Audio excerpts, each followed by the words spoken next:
Hey guys,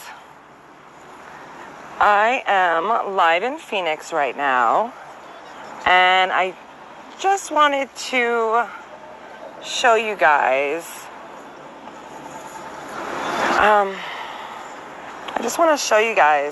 how much these DHS buses are moving around our city. So I was here in front of the ICE field office to do an interview on another outlet, another platform, but I wanted to use the ICE building as a background behind me here, right? So I have the ICE building behind me, and I can't tell you how many buses I saw roll through here. So first of all, it is about 11:45 a.m. in Phoenix, and this morning 3 buses have already pulled in and 2 have already pulled out. So these buses are coming straight from the border, okay? Straight from the border. They are loading up these fraudulent asylum seekers, and they are bussed in to the ICE field office here in Phoenix, okay? So there you have the bus. And this is going on all day, every day, guys. All day, every day.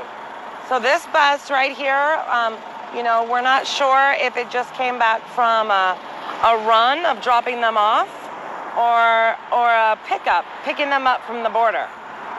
So what happens is Border Patrol is not a detention center. Border Patrol is not a holding center. Border Patrol simply picks them up off the border, puts them on that bus after they've been fingerprinted, only the adults, fingerprinted and checked, and they are bussed in to this ICE field office in Phoenix here. Now, once they get here, they are given their slip of paper on where to go to the next field office to report for their court. We don't know how long that is. We don't know when that is. We don't know where that is. Okay, once they have that slip of paper, they are put back on these buses and they are released into Phoenix, Tucson, driven all over, bused to cities across the country, okay? So this morning, this building was popping off pretty hot, but let me show you here. See this garage door? It's a garage door, right? So what happens is the buses will pull in. Let me see if I can get around here. So that bus just pulled in, okay? Goes back here behind the back of the building.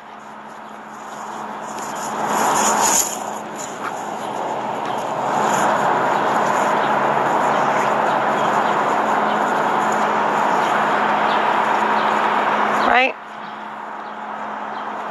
Okay, so up here we have 4 buses.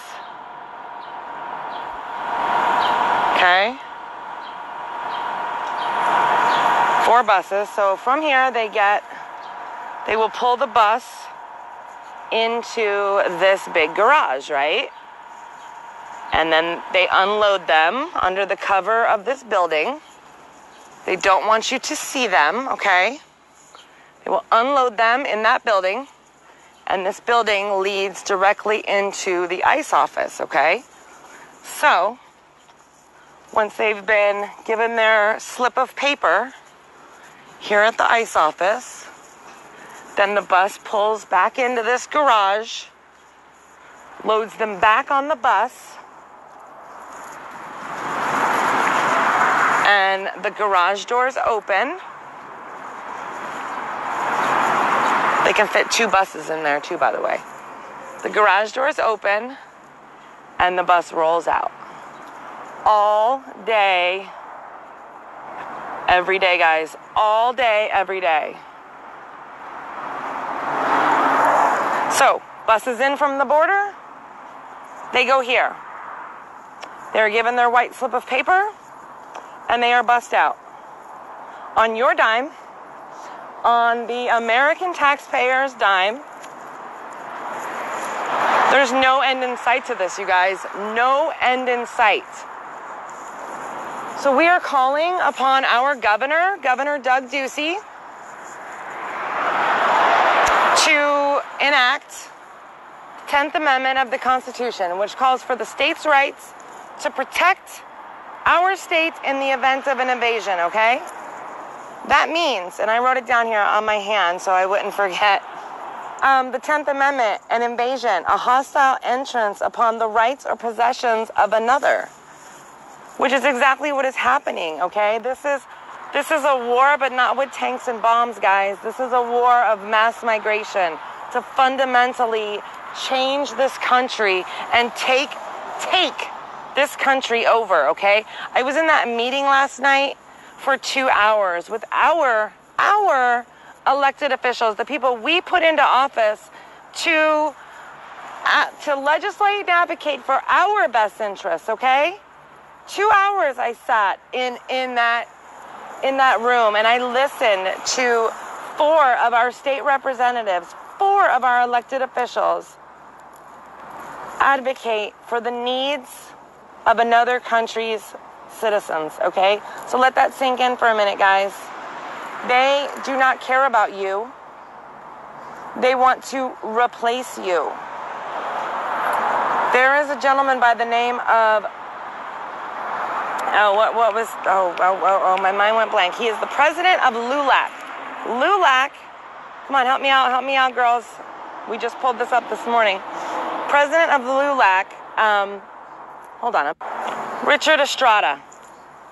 Richard Estrada, I want you guys to look this up. LULAC, L-U-L-A-C. This is an advocacy group, a very, very dangerous group in Arizona. They are actually all over the country.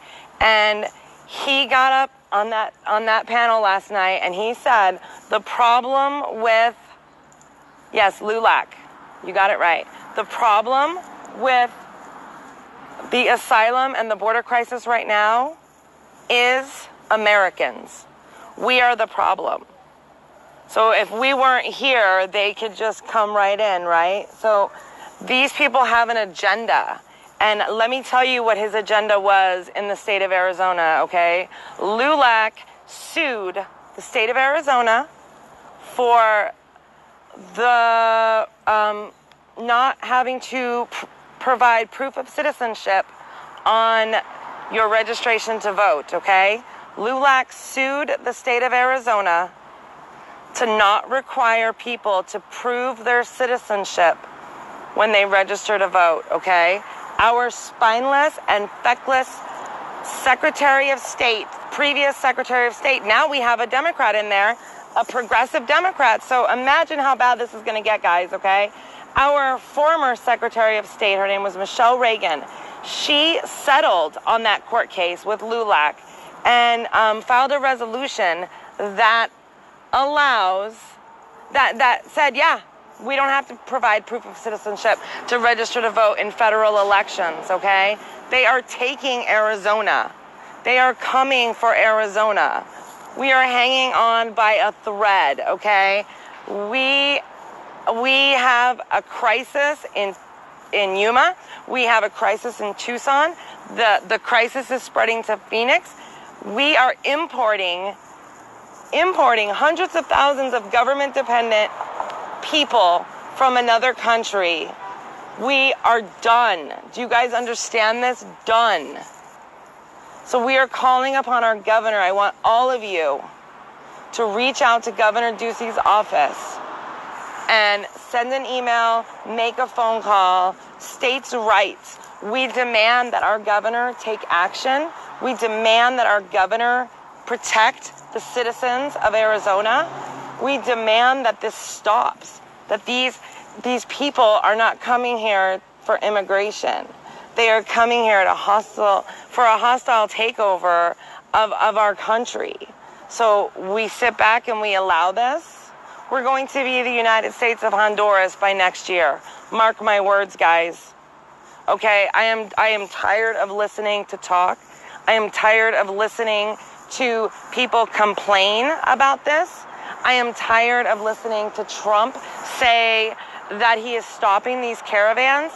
You guys realize in October, that first caravan was 5 to 7,000 people. We have let 400,000 people come through that border in the last 6 months, guys. 400,000 people have come through that border in the last 6 months, okay? They have no claim for asylum. They haven't even filed for an asylum. They haven't even been given a credible threat of fear interview, okay? These people are frauds, and they have come here to take what is ours. So I want you all to, we have to stop with the Facebook and the complaining and the bitching. We need action. We need a plan of action. We need to reach out to every state legislator, every representative that is on our side, and demand action. Okay, guys? So I just wanted to hop on here real quick. I'm frustrated. We're all frustrated, you know? I mean, we've spent a lot of time exposing this, you guys, and what else do we need to show you? People are pouring into that border.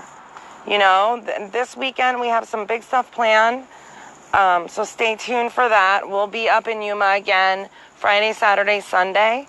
I don't want to give away the secret, so you have to stay tuned for that, but it's pretty exciting. So my border partner, our crew, and then our border partner is Southwest Border Watch. So make sure you guys follow that page as well. So yeah, I'm going to get out of here. I don't think they'll answer any of my questions if I go inside, but I think I'm going to give it a try. But you can't bring videos or cameras in there, so I'm going to turn this off. But I'm going to go in there and see if I can get the person's name, because I want to know, you know, the slip of paper they're giving. When do these people need to return to court? When are they given that credible threat of fear interview? Because let me tell you, when I was in Yuma, there was no questions asked, okay? People crossed over and we were able to talk to them, and we straight up asked them, why are you here? And they said, we're looking for work. So nobody's being turned away, you know? I mean, they're not asking any questions. They're not stopping anybody from crossing. They're just, come on in. We'll give you a ride into Phoenix. So, all right, guys, appreciate all the support. Please share these out. Facebook has us in a huge shadow ban right now. We can't invite anybody to like the page. So if you send like 5 invites, Facebook says that you're misusing the feature and they block you from using it, which is crap because I'm admin on a couple of other pages and I can send those invites all day long with no problems. But because our page has the name Patriot in it, you know, we can send 5 invites and then we're banned for, you know, 3-4 weeks. So it's really hard to try to get the message out when you're being blocked so badly. So, all right, I'm going to go in there and see what I can find out. There's our ICE office. So if I had time, I would hang out and wait, and you guys could see the doors open up and hola, and the buses pull out. But okay, I'm gonna log this off, guys. Thank you so much for everything, and again, stay tuned this weekend. We have some big stuff going up, and